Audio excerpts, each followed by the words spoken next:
जय छठी मैया, जय सूर्यदेव, जय उषा और प्रभात की देवी।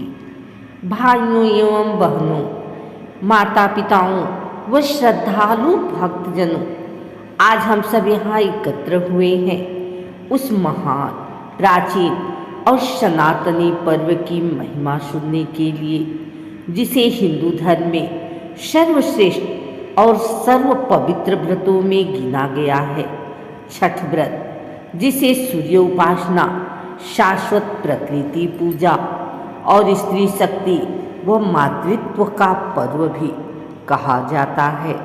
यह व्रत केवल धार्मिक अनुष्ठान नहीं, बल्कि आस्था, विश्वास, अनुशासन, तपस्या, प्रेम और मानवता की अद्भुत मिसाल है।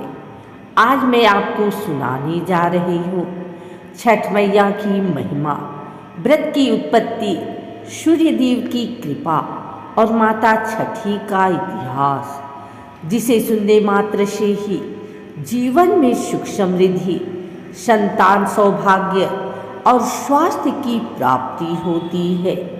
तो आइए पूरी श्रद्धा भक्ति और मन की सच्चाई के साथ छठ मैया की परम पावन कथा आरंभ करते हैं। प्राचीन समय में राजा प्रियव्रत नामक एक राजा थे। उनका विवाह रानी मालिनी के साथ हुआ था। दोनों को संपूर्ण सुख थे, धन, महल, सेना, प्रजा, सब कुछ, परंतु एक ही दुख था, संतान का अभाव।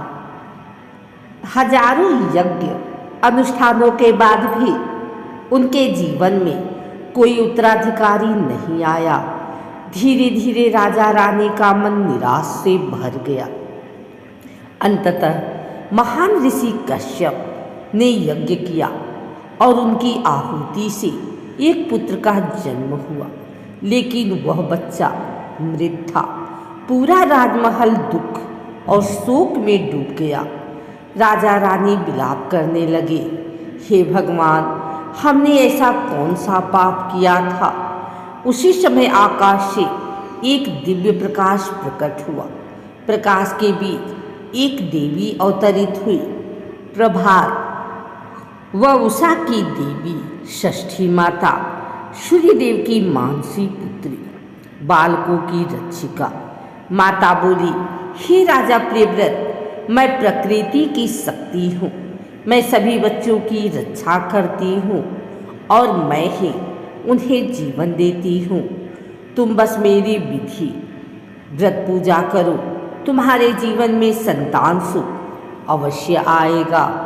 राजा रानी ने भक्ति भाव से छठ मैया की पूजा की, तप और उपवास किए और उनके घर एक स्वस्थ सुंदर पुत्र का जन्म हुआ। उस दिन से षष्ठी देवी की पूजा और सूर्य उपासना का यह पर्व प्रारंभ हुआ, जो आगे चलकर छठ व्रत कहलाया। छठ पर्व केवल धार्मिक ही नहीं, बल्कि पूर्णतः वैज्ञानिक पर्व भी है। सूर्य ऊर्जा, जीवन और स्वास्थ्य के देवता, जल में खड़े होकर सूर्य को अर्घ्य शरीर के बायोइलेक्ट्रिक संतुलन को सुधारता है। व्रती का शुद्ध तन, मन और सात्विक आहार इम्यूनिटी बढ़ाता है। खाद्य पदार्थ बिना नमक, प्याज, लहसुन शरीर को विषमुक्त करता है।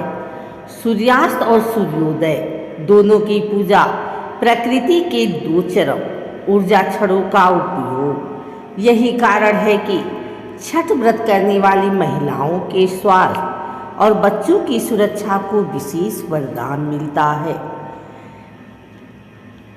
त्रेता युग की कथा, माता सीता द्वारा छठ व्रत। अयोध्या लौटने के बाद माता सीता ने अयोध्या वासियों के कल्याण और पुत्र सुख हेतु छठ व्रत रखा। उन्होंने 6 दिन का उपवास किया, नहाए खाए, खरना डाला, अर्घ, भोरवा अर्घ। सूर्यदेव प्रसन्न हुए और अयोध्या में सुख, शांति और समृद्धि बरसाई। इस प्रकार यह व्रत पूरे भारत में, विशेषकर उत्तर भारत में जन जन का पर्व बन गया। द्वापर युग की कथा। जुए में सब कुछ हार जाने के बाद जब पांडव वनवास में थे, द्रौपदी और पांडवों ने छठ मैया से प्रार्थना की ताकि उनका राजपाट, सम्मान और सुख लौट आए। छठ मैया ने आशीर्वाद दिया और आगे चलकर महाभारत के बाद पांडव पुनः हस्तिनापुर के स्वामी बने। इसलिए कहा जाता है छठ व्रत सब बिगड़े काम बनाता है। छठ व्रत बिना किसी कामना के किया जाता है, केवल परिवार, संतान और समाज की भलाई के लिए।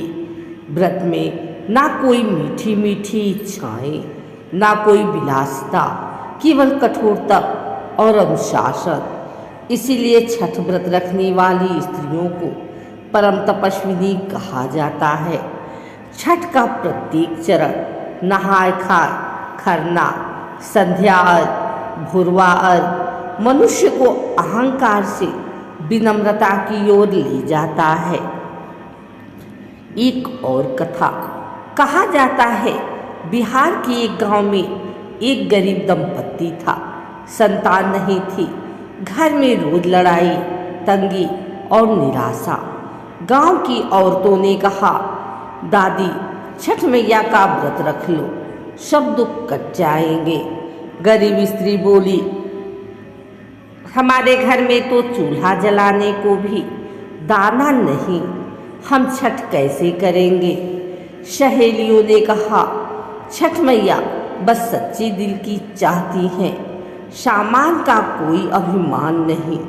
उस स्त्री ने मिट्टी की ठोरी में बस गुनगुने पानी का अर्घ चढ़ाया और मन में रोते रोते कहा, छठ मैया मेरे पास आपको देने को कुछ नहीं, आप बस मेरे आंसुओं को स्वीकार कर लो। माँ ने उसकी पुकार सुन ली। कुछ ही माह में उसके घर हंसी की किलकारियाँ गाती हुई संतान आई। पति का व्यापार चल पड़ा, घर में सुख समृद्धि लौट आई।